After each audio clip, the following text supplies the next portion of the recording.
Okay, so you've already gotten a rough idea about the ontological argument. Here we're going to look at the definition of God, and somehow just by looking at the definition, we're able to see that God exists. Right? So there's some quality that's hidden in his definition, and we can pull that quality out and see, hey, that implies that God exists. And so just by looking at the definition, we don't have to actually look at experience or evidence from the world. Just through the definition, we can see that God exists. Okay, so what are the details here? Because we definitely have to do some filling in. Right? And so the first is to, at least for Anselm's version of the ontological argument, the first thing we need to do is look at different modes of existence. So what do I mean here? Well, one way to think about it is in terms of the following chart. Right? So things could exist in four different ways. Right? So we could have things that exist but could not have existed. Right? So these are things that, as a matter of fact, in our world do exist. But I mean, it's easy to imagine that these things could have failed to exist, right? So imagine the laptop that or computer that you're currently, or cell phone, I guess, whatever technology you're currently watching this lecture on. Imagine that during the process of making this technology, there was a mechanical failure with the machines that were creating it, and they had to scrap that laptop or that phone or so on, right? So, as a matter of fact, your laptop does exist, but it very easily could have not existed. Right? Okay, and then we have things that don't exist as a matter of fact, but they could have existed pretty easy, right? So, I mean, the laptop example works again. Um, think of maybe there was a laptop right before yours that was on the assembly line. But instead of actually being completed and made into a laptop, there was some faulty wiring and they had to just scrap the whole thing. So it almost existed, but as a matter of fact, it doesn't. We'll look at more examples of these two to make it clear as we go on, but hopefully you have a rough idea now. And then there are two other ways of existing, and these get a little more confusing. So first would be things that exist necessarily. And so here, what this means is these would be objects or beings, whatever it is, uh, that not only exist as a matter of fact, but there's no other possible way the universe could have gone where that thing doesn't exist. Right? So, yeah, we'll give examples in a second. But just roughly, it's something that always has to exist, no matter how we change the world. Right? If we had magical powers and could change the world entirely, oh well, these things would still exist. They exist necessarily.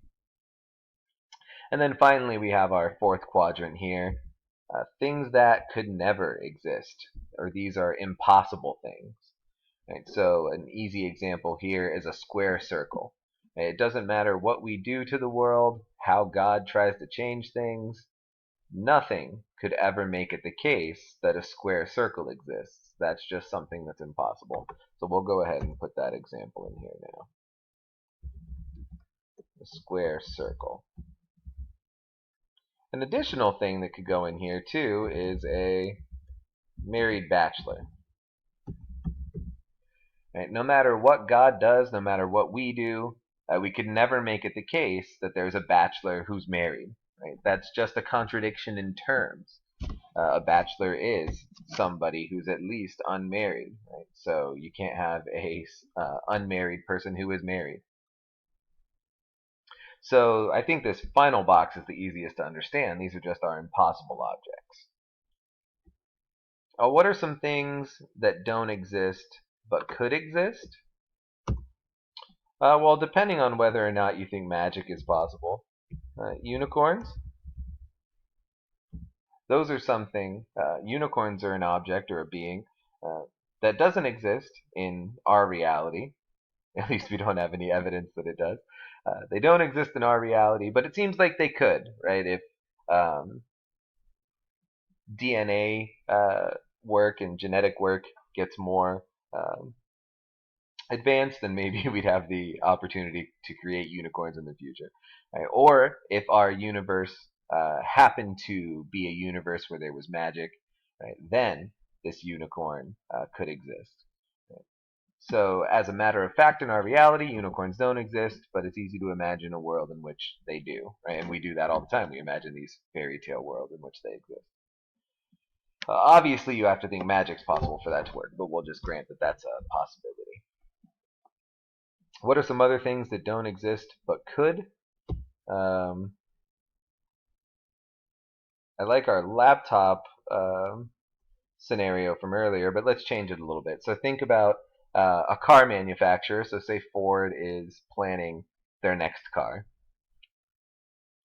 and it's I don't know what name we should make up for it. It's the Ford Focus 3000, right? So it's this new version of the Ford Focus, and they draw up blueprints, they make the plans, they set all the machines to start making the car, but then a depression hits and Ford starts losing money, and Ford decides to scrap the Ford Focus 3000.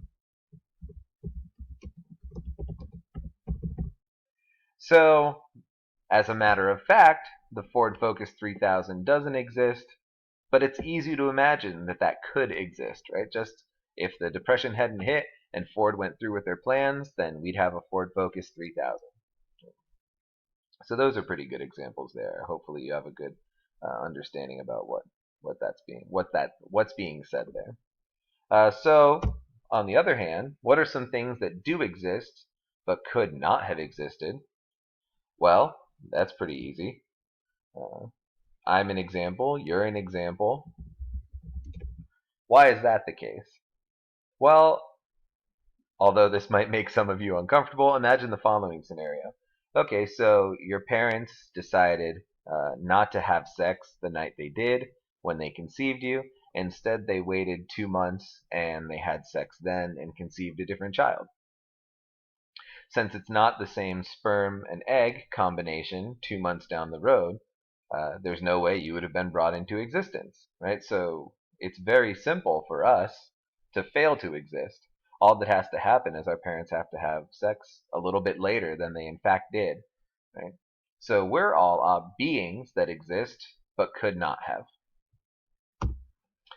Let's think of, we'll use the Ford Explorer for those of you who don't know, is an actual model of a Ford.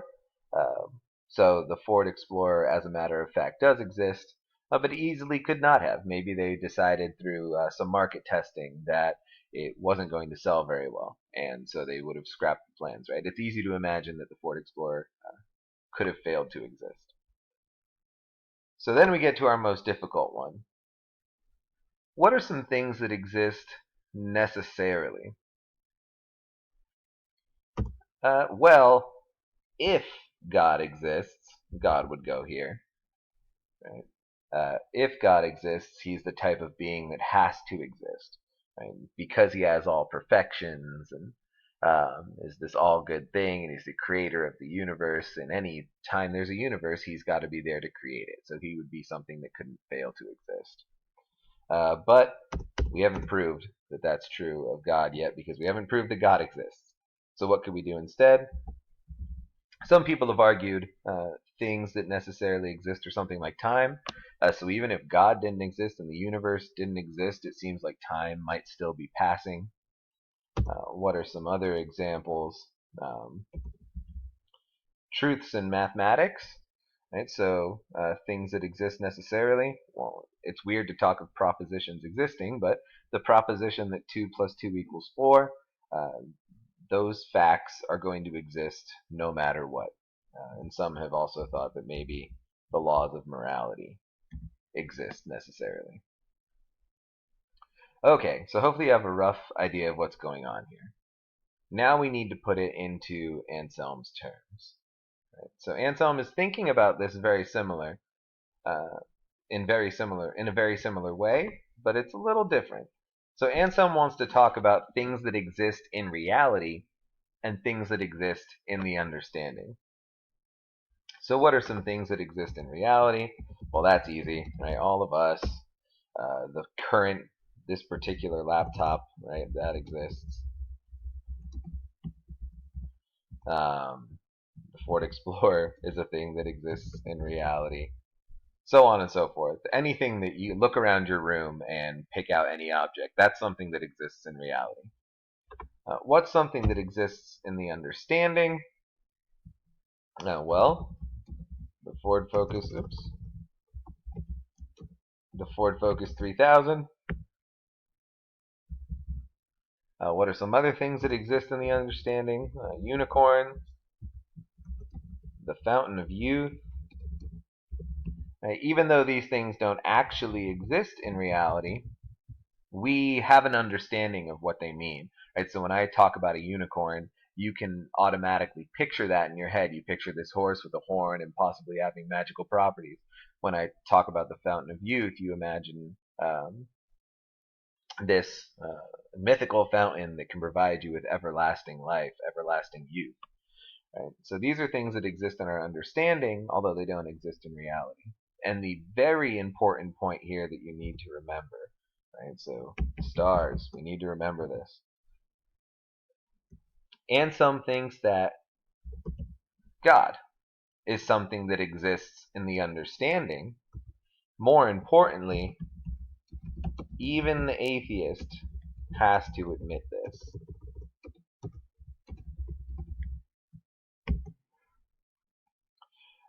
Why is that? Right, so think about it.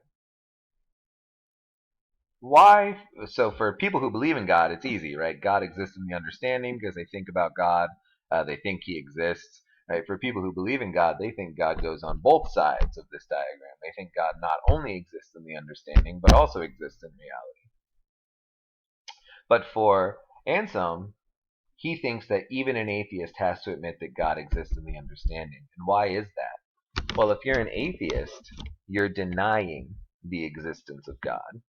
So that means you understand what God is and then deny that God exists. Right? So it's not like the atheist is saying, oh yeah, I don't know what's going on, I'm just abstaining from the debate. The atheist is saying, okay, I see how you're defining God, I see what God's supposed to be like, and I just don't think that He exists in reality. So just by denying the existence of God, just by being an atheist, Anselm thinks that even the atheist has to admit that God exists in the understanding. Okay, and then finally, well, not finally, finally for this video, here's the second important step, right? So once we understand that distinction between existing in reality and existing in the understanding, and that even the atheist has to admit that God exists in the understanding, we need to look at Anselm's definition of God. So according to Anselm, God is the greatest conceivable being, or the being than which none greater is possible. Those are two ways of saying the same thing according to Anselm. All right, so whichever is easier for you to understand, go with that. So the greatest conceivable being, that means you can just think of a being. Okay, now think of one even greater. Okay, now think of one even greater. Right? So you can think of yourself. Now think of somebody with more knowledge and more power. That's a greater conceivable being. Keep going, keep going, keep going until you reach the limit, right? The greatest conceivable being. Or the being than which none greater is possible. So imagine yourself. Well, sorry, you're not God. There's a being that's greater than you, right? There's somebody who's stronger, smarter, so on and so forth. And so God is just the upper limit there, right? He's the being than which none greater is possible. So some have thought this is troublesome. This doesn't sound like the Christian God at all. I mean, it might be. Maybe the Christian God has all of the limits of these power and knowledge and goodness. But that doesn't matter. Even if this isn't necessarily the Christian God, if Anselm can prove that the greatest conceivable being exists, then he's still done something amazing, right? He's still proven the existence of a being just through the definition alone, and that would be a great discovery. So we have one final piece of prep to do, and we'll do that in the next video. Thank you.